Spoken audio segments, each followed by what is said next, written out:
কিছুটা এরকমই এক্সপিরিয়েন্স হয়েছিল আমাদের আজ এক্সিবিশনে গিয়ে।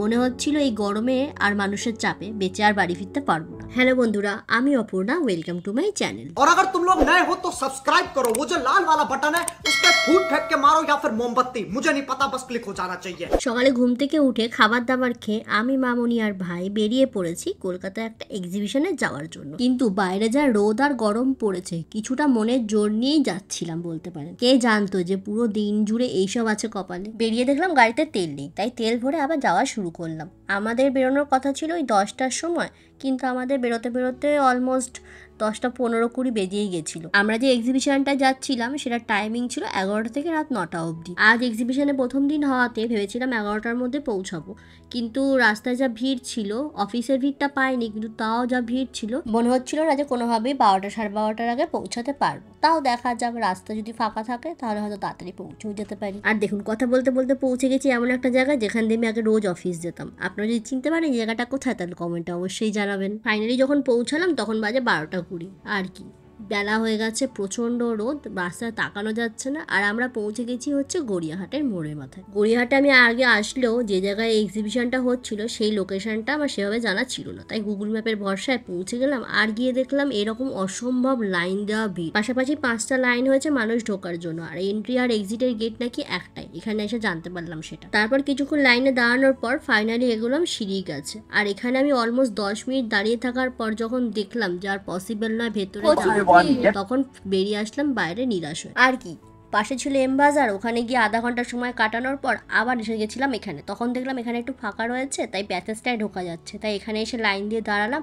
অলমোস্ট 15-20 মিনিট দাঁড়িয়েছিলাম এই লাইনটায়। তারপর তো আস্তে আস্তে দেখলাম ভেতরে লোক এগোচ্ছে। ওমা, আমি ঢুকতে ঢুকতেই দেখলাম আমার চোখের সামনে দরজাটা বন্ধ হয়ে গেল। যা,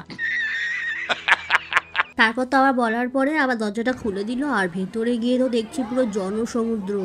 এখানে যে মানুষ কি করে শপিং করবে সেটাই মাথায় ঢুকছিল না। আর শাড়ি যে দেখবো সেটার কোনো পজিশন এখানে ছিল না। এদিকে তো মানুষের ভিড়, তার মধ্যে মানুষের ঠেলাঠেলি, চিৎকার চেঁচামেচি, তার মধ্যে অনেক কষ্টে খুঁজে বের করলাম কাঁথা স্টিচের কোথায় কাউন্টার দিয়েছে। আর সেখানে ঢোকার তো রাস্তার যা হাল, তার মধ্যে আমি হারিয়ে ফেলেছি বাকি দুজনকে। তারপর অনেক কষ্টে খোঁজাখুঁজির পর সবাইকে পেয়ে এবার নিজেদের জায়গা বানানোর পালা। কেন কি কোথাও কোনো স্পেস নেই যে শাড়ি মানুষ দেখবে। পিছন থেকে 3-4টে লাইনে মানুষ দাঁড়িয়ে আছে, আর পেছন থেকে মানুষ শাড়ি ধরে টানাটানি করছে। ওখানে তো না কোনো পছন্দের শাড়ি আমরা পাচ্ছিলাম, আর যে দুটো শাড়ি আমাদের পছন্দ হয়েছিল হাত থেকে লোক নিয়ে চলে গেল। তারপর ওখান থেকে বেরোনোর পর আমরা চলে গেছিলাম পিওর সিল্কের কাউন্টারে, কারণ বাকি যা শাড়ি ছিল সেগুলো আমাদের পছন্দ খুব একটা ছিল না।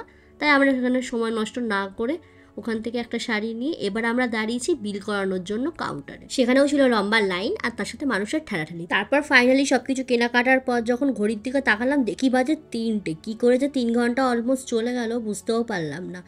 আর বাইরে বেরিয়ে দেখি শান্তি লাগছিল, সেটা আর কোনো তুলনাই হয় না। আর এই এতটা সময় ভাইকে দাঁড় করিয়ে দিয়েছিলাম ক্যামেরা হাতে, কেন কি এই ভিড়ের মধ্যে আমি শাড়ি দেখবো না ভিডিও করবো সেটা আমি বুঝতে পারছিলাম না। তারপর বেরিয়ে ওর দিকে তাকিয়ে আমার নিজেরই কষ্ট হচ্ছিল। 3 ঘন্টা স্ট্রাগল তো বলেই দিল যে আর কোথাও কোনো জায়গায় যদি শপিং করতে যাওয়ার হয় আমাকে যেন না নিয়ে যাওয়া হয়। তারপর আমাদের অনেক খিদে পেয়েছিল বলে আমরা চলে গেছিলাম ওখান থেকে খাওয়ার জন্য। সত্যি কথা বলতে এক্সিবিশনে এসে যে এত বাজে এক্সপিরিয়েন্স হবে সেটা একদমই বুঝতে পারিনি। যারা ওখান থেকে ফিরে আসছিল তারাই বলছিল 11টা থেকে এরকম প্যাকড আপ তো ভিড় ছিলই, আর তার মধ্যে অর্ধেকের বেশি লোকই খালি হাতেই বেরিয়ে এসেছে, কিছু কিনতে তো পারেনি। তার মধ্যে মানুষের চাপে চেপটে যাওয়ার জোগাড়। দেখুন, কথা বলতে বলতে চলে আসলাম আবার শপিং মলেও। এসে একটু সময় নষ্ট না করে ঝটাফট খাবার অর্ডার দিয়ে দিলাম। আর আপনাদের মধ্যে যদি কেউ চিনতে পারেন যে এই শপিং মলটার কি নাম, তাহলে সেটা ঝটপট কমেন্টে জানান। আমাদের খেতে খেতে যে কিভাবে 1 ঘন্টা চলে গেল সেটা বুঝতেও পারলাম না। তারপর আমাদের কিছু শপিং করা ছিল গ্রসারি, তাই জন্য চলে গেলাম স্পেন্সার। এই স্পেন্সারটা আমাদের একদমই আসা হয় না বলে জিনিস খুঁজে পেতে একটু প্রবলেম হচ্ছিল। আর হাতে সময় এতই কম ছিল,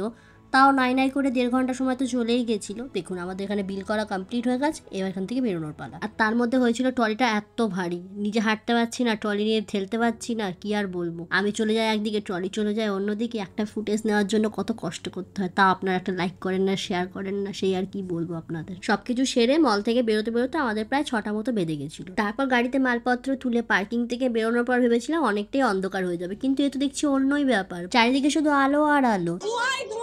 गजब बेइज्जती। তার মানে বিকেলই আছে, সন্ধে আর হয়নি। বাড়ি থেকে বেরোনোর সময় একদমই ভাবিনি যে সারাটা দিন এরকম হরিবেল যাবে, কিন্তু মাঝে মাঝে এরকম এক্সপিরিয়েন্স হওয়াটা খুব দরকার। তো চলুন আপনাদের সাথে দেখা হবে আবার বাড়ি ফেরার পর। তো প্রায় 2 ঘন্টা পর বাড়িতে ফেরার পর ভাবলাম যে এত যুদ্ধ করে কি কিনে আনলাম সেটা তো আপনাদের দেখানোর দরকার।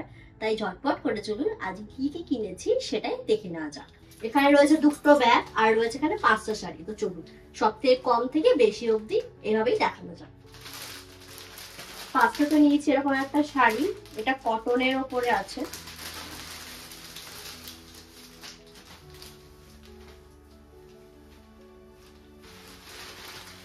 আর ফুল বডিটাও এরকম কিছুটা।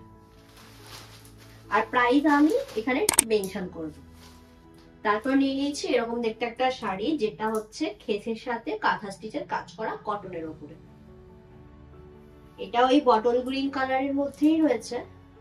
কালারটা দেখে আর মারামারি করার পর যখন পছন্দ হয়েছে, বাড়িতে আসার পর বুঝতে পারলাম যে শাড়িটা এক্স্যাক্টলি ভালো দেখতে। আর এরকম দেখতে সেম একটা শাড়ি আমি আমার জন্য নিয়ে নিয়েছি, কেন ব্ল্যাক কালার আমার ভীষণ পছন্দের। তো ব্ল্যাক যখন পেয়েছি সেটাকে হাতছাড়া করার কোনো প্রশ্নই ওঠে না। আবারও বললাম যে মেনশন করে দেবো আমি এগুলোর প্রাইস কি আছে। আর এটার বডিটা হলো এরকম, অল্প কাজ করা কিন্তু খুব সুন্দর দেখতে।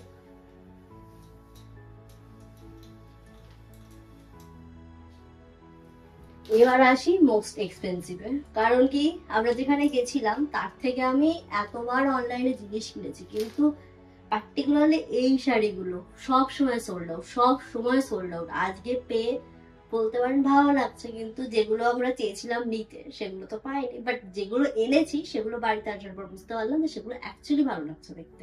তো ফার্স্ট শাড়ি হচ্ছে এটা।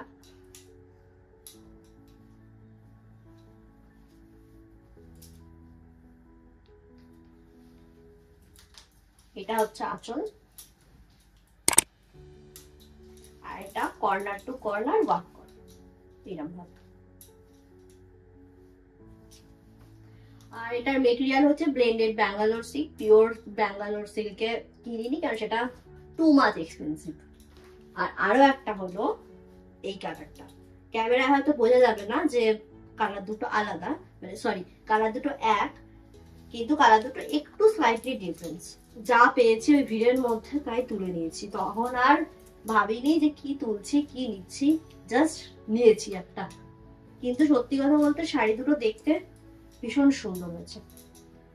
আর আমি এখানে নিচে মেনশন করে দেবো কি শাড়ির কি দাম আছে, তো আপনারা সেটা চেক আউট করে নেবেন। আর এত কিছুর মধ্যে তো বলাই হয়নি যে আমরা কোথায় গেছিলাম। আমরা গেছিলাম দার্স বলে একটা শাড়ির এক্সিবিশনে। আমি ওদের ফেসবুক পেজ অলমোস্ট 2-3 বছর ধরে ফলো করি। আগের বার এক্সিবিশনে যেতেই পারিনি কারণ জানতামই না কবে হয়েছে। এবার এটা নিয়ে ভীষণ এক্সাইটেড ছিলাম, আর আপনারা দেখতেই পেলেন এক্সাইটেডের ফল। তো চলুন এবার আমরা স্পেন্সার থেকে কি কিনে এনেছি সেটাই দেখানো। বহুদিন ধরে ভাবছিলাম কিনবো, বহুদিন ধরে ভাবছিলাম, কিন্তু এত দাম বেশি থাকে অনলাইনে যে কখনো কেনাই হয়নি। আজকে ভাবলাম এত কিছু ভাবার দরকারই নেই, কিনে নেওয়াই যায়। তো আমি কিনেছি হচ্ছে এই স্ট্রেটনারটা, হেয়ার স্ট্রেটনার ব্রাশটা। অনেক বছর ধরে আমার উইশ লিস্টে অ্যাড করা ছিল, কিন্তু কখনো কেনা হয়নি। আজকে ভাবলাম কিনে নিই, এত ভাবলে হয় না। আর এদিকে আমি গরমে সেদ্ধ হয়ে যাচ্ছে ভাবে, দু মাছ হট হয়ে যায়। এটা দেখতে কিছুটা এরকম, সবাই দেখেছেন এটা অনেক পুরোনো, কিন্তু আমার কাছে ছিল না তাই আমরা এটা কিনে নিই। আর যা যা জিনিস নিয়েছি সব গ্রসারি, সেগুলো দেখানোর কোনো মানেই হয় না। তো আজকের ভিডিও এই অবধি। যদি আপনাদের ভিডিওটা ভালো লাগলে অবশ্যই লাইক কমেন্ট শেয়ার করে দেবেন। আর যদি মনে হয় যে ভিডিওটা ইউজফুল বা আপনাদের তার থেকে কিছু জিনিস কেনা উচিত, তাহলে আমি নিচে লিঙ্ক দিয়ে দেবো, আপনি ওখান থেকে কিনতে পারেন। আর ভিডিওটা ভালো লাগলে সবার সাথে শেয়ার করবেন, সাবস্ক্রাইব করবেন। আজকের জন্য বাই।